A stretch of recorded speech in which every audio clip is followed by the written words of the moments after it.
She's a pot of gold at the end of a rainbow. She's the stars at night. Every child is a blessing, but she's a miracle blessing. There's Monkey Man, Johnny. There was something wrong, but they didn't know in detail what it was. Every time we had an ultrasound, things seemed to change a little bit. We would find out, oh, it's maybe not her stomach, it's her intestines, or maybe it is her stomach, or her stomach looked a normal size, or it looked too large. And we went through that the rest of the pregnancy.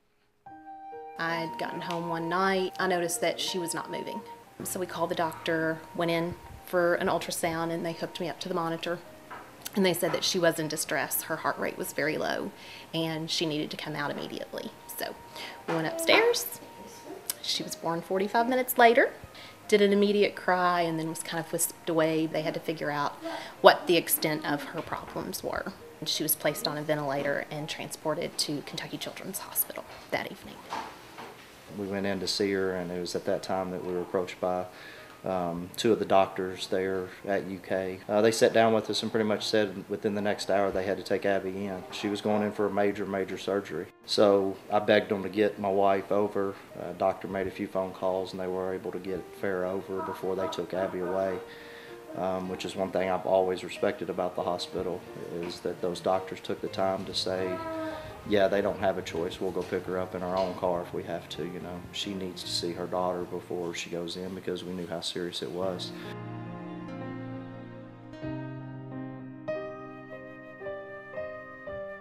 Right about a month mark, they finally set us down and said that they had discovered what Abby had, and it was charge association. Her esophagus was attached to her trachea. She did not have an esophagus. She had a blockage in her intestines area. She had a blockage in her left nostril. She had loss of hearing in her left ear, partial deafness in her right ear. She had colobomas, which are blind spots on the eyes, and she had the heart defect. So that was sort of her main up and down. But, externally, you really couldn't see anything wrong with Abby. She really naturally looked like a gorgeous little girl.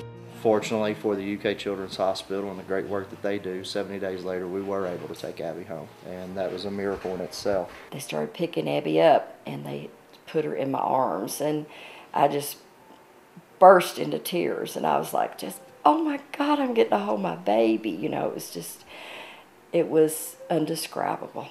It was really indescribable, and I just held her close to me and kept telling her all those things I've been telling her when I hadn't been able to hold her.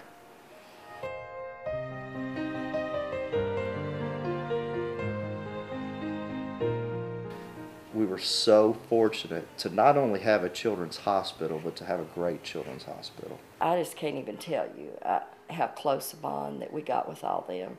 And we got so close, they would do, talking about the human side, Michael was always wanted Abby to be dressed with the right colors on, and just these little, and they would just do things like dress her in a pink hat and a blue shirt, just to antagonize Michael, to bring a smile to his face. It was the human part that I don't think we'll ever forget them. They're not nurses and doctors to us, a lot of them. A lot of them are just, they're true friends. It's our life.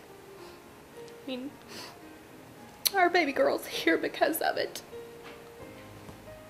We were very fortunate that she was taken care of like she was their own. And that's one of the things that I remember when she was getting ready to go into surgery that Michael told me. He said, I stood up and he said, both the surgeons said, I'll take care of her like she was mine. And they did.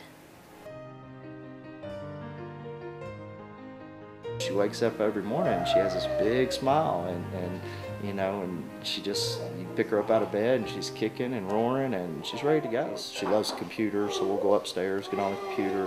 We have a touch screen up there so she can maneuver herself through where she wants to go on the computer. She still has a long way to go, but she's come such a long way too. The only way I can describe her is I say she's the sunshine of my life. When you come that close to losing a child or a grandchild, and then to see her the way she is now and how she's come back, it's a blessing every day. And she's had some miraculous things that have happened to her, and she's here because of the Kentucky Children's Hospital.